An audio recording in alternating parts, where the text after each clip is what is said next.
What is going on, everybody? Welcome to the pit. My name is Shookum. Or should I say it's your boy Shookum. Today we're dropping into Retail Row, the new patch, and seeing what's going on. Luckily enough for us, I don't know if it's lucky or not, but nobody else dropped here. This is a very rare occasion. Usually I can get at least 1 or 2 fights from Retail, but it's also a good spot to get mats out of. There's a lot of materials close by and a lot of chests. So the first thing that I want to talk about today is that I make an interesting decision here. I'm at 50 shield already, and I decide to chug the Chug Jug just for the extra 50 shield. Now, the Chug Jug is worth up to 199 total health because it gives 100 shield and brings you back up to 100 health. But the thing is, it takes like 15 seconds, I believe, to chug the entirety of it.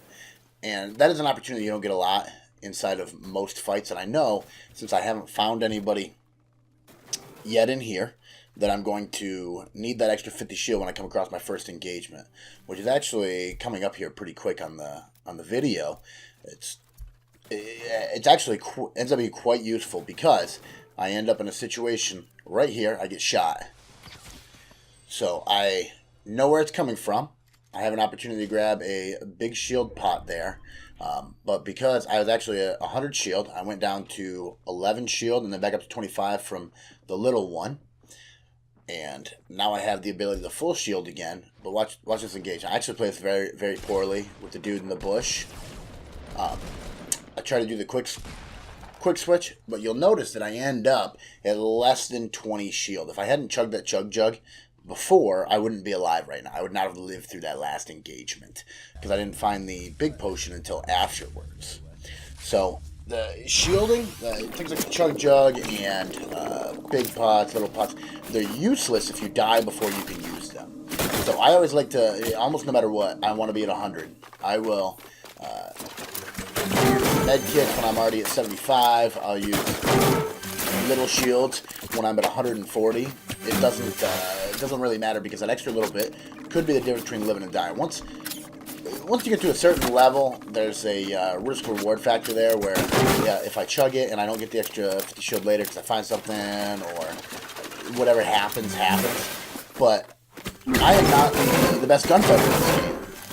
I'm actually about average, maybe a little above average. My KD this season is actually, I don't know, around like 1.7 or something like that. So it's not great. I'm actually not a great player.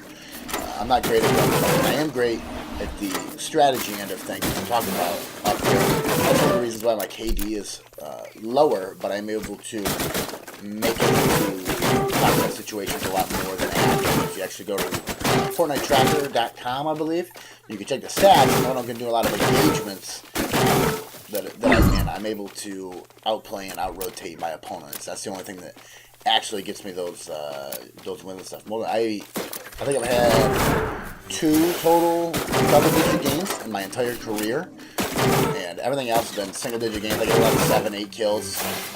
Most of my wins, I end up with about 8 kills by the time it gets to the end. And I will play a lot in the early game to practice my engagements. I don't believe in avoiding engagements at all costs. You know, you got to get material somehow. But like right here, I find the high ground in the middle of the map, right in the middle of this circle, and I build up on it. I build a strong fort with steel and brick. I get myself a vantage point. I can look over almost the entire battlefield here. And then from here, I start to assess my situation. Who's around me? Where's everybody at? What's going on inside of the circle? Who's coming from out of it? It's time to start settling in a little bit because we're down to the 3rd circle. Once you get in the 3rd circle, positioning is more important than anything else. So I know that there's a player active right to my north. You'll notice the thing that I'm doing here is called ghost peeking, if you've never heard of it. Alright, I'll show you how useful it is here in a second. I find 2 players, they're in an engagement. Alright, did you see that? I didn't actually shoot through the wall. I'm going to do it again right here. So I notice this guy's out in the open. He's shooting at the other dude. And you see a little pop. What you do is you crouch behind a wall that you can see through like that. 2 hits on a brick wall gets you a little topper that you can see through.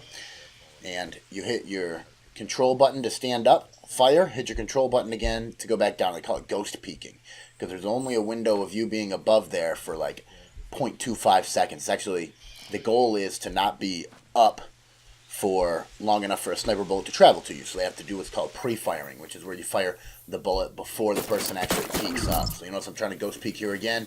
It's a good way to get a lay of the land. I notice there's somebody straight west to me. There's somebody straight north. I have 8 people total, and I want to get to the circle early this time because the people to the north of me actually have an advantageous position on me. And there's a little bit of fighting going on the map right now. So I try to get some position where I have a good solid base here. I always build, you see that right there? That's why you always build yourself walls. I'll show you, there's another clip coming up that's another reinforcement factor on why you put walls behind you when you're setting up an engagement here. So I see the guy, he's down in the shipping crate area. He's actually moving behind buildings, so I'm not going to worry about him for a second. But I do see somebody off to my northwest, easy pickings, and I will take these easy kills like this until I can get him. You notice she didn't have any sidewalls built. She had no defenses against my sniper fire. I see the guy, he's actually rotating out of factories, which is a good play by him. Now what he does is he uses the smokestacks there to ghost me. See, I'm kind of looking for him to pop out to the left. I also know that there's a hill behind him that he can climb, and he can keep inside my blind spot. I can't actually see anything beyond there, and that blind spot gets bigger as we go away from there. So he's able to take a little bit of mobility inside of his rotation, and he's able to rotate all the way up towards the east over there. You see it pop up. You can see him building there. He's able to rotate out on me, and I was not able to spot him in time to get a pot shot. So I build back up. I get into an exchange with this guy a little bit. He's just firing rockets. He's actually not firing bullets.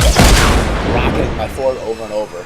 So we're exchanging shots back and forth here. He's got the rocket launcher. I don't know at this point, but he does have a sniper rifle. But the way that he's rocketing and positioning himself way up there, it wasn't immediately obvious that he missed that shot. I'm really lucky he missed that shot.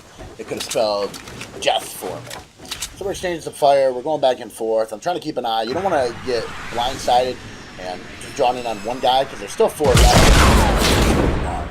So I'm going to use his blind spot of my fort in this building and make a quick escape because I don't have circle. He does. So he has the superior position. I have to cover a lot of high ground here. So I kind of want to just out-rotate this guy and surprise him a little bit. It's really my only option here for victory.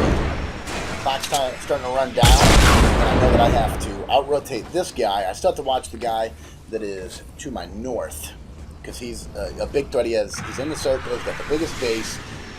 He's not getting his head out, he's not actually actively participating. So normally what I would try to do is push over there, but there's too much open ground, so I can't do that. So I have to take the guy out that's rocketing me, and there's still the mystery guy. And as you can hear, the sniper shot's going. I think that one was in the building. It's really hard to tell. So I'm going to come up. There's another fort here from the guy that was killed earlier.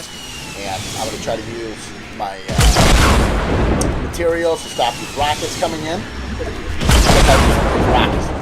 Materials and walls. That'll get you defense against rockets. So I did make one mistake here where this guy's firing at me as I'm building up. So I get a chance to get some of these materials, but I only get about a panel away.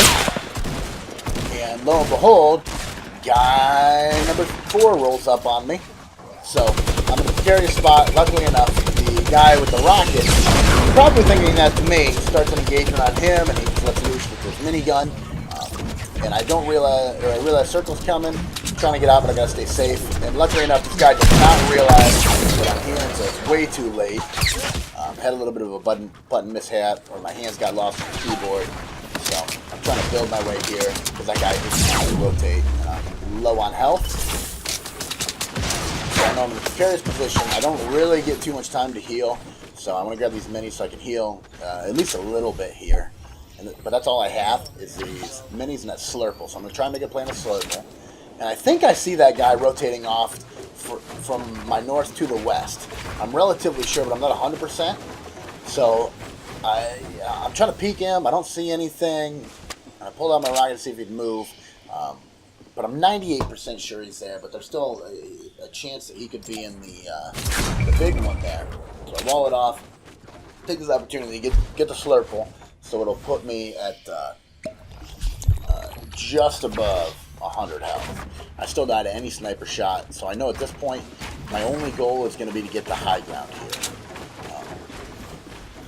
here. And it's going to take, I'm going to use some of my hard materials. Now I confirm that he's over there. I try to draw in on him. He's in a vulnerable spot. I took a little bit too much time, though. It cost me. It really cost me there because that could have been the victory, just a nice, easier snipe. So I hesitated, though. So now I want to get height advantage over him. The issue being that there's trees here. But I think I can use that to my advantage. So I build some floor mats, and I'm going to try to, I call it G-popping, where you kind of pancake somebody and you look through the floor and pop them. But I can't actually get a beat on him. He's under, he's got a tree between me and him. So he's got an advantage here where he can actually destroy the bottom of my fort and I can't get to him. So he's able to bring me down there. I get one pop on him, but I never stood a chance. Took out the bottom of my fort there, and that was all she wrote. So I actually got outplayed there. What I should have done was I should have clipped the trees out of the way. That way, if he wants to fight at the bottom of my base, he has to take the risk that I'm going to pop him from above. So it's a risk-reward system where I actually have the advantage. But because those trees were in the way, I couldn't actually peek out at him, and he had all of the advantage. I only had the loss. So good on him, bad on me. Obviously, the better strategy, not the better gunfighting, is actually what won that game. Because that's really what it comes down to. There's a lot of skill involved in this game. There's a lot of gunfighting skill. There's a lot of building skill. But there's also a lot of strategy. And that's something that people take for granted. It's something that guys like Monster D-Face highlight pretty well. His rotations are good. And his building and positioning is on point. Because that's what this game's actually about. Because at some point, skill level with shooting quits mattering. And it matters more how you position yourself, how you build, and in the circle. So, the guy across from me used that to his advantage, and I didn't pop that tree, so I lost that game. That was an easy win. That's an easy victory that just slipped between my grasp. And something I wanted to show you guys. I know a lot of times we just post wins, and that's the only thing that we want to show you. But I figured you could see a loss. You could see me get defeated because I think there's something valuable there inside of his strategy that he used, and something that I messed up. Because that's what it's like, a chess match where he used all of my choices against me, and it worked out for him. So good on the guy in the Rex costume there. I actually didn't check out his name, but whatever's clever. But good on him, and I hope you guys see the next video. Like, comment, subscribe. It all helps me here. So thanks for watching, and I'll catch you on the flip side.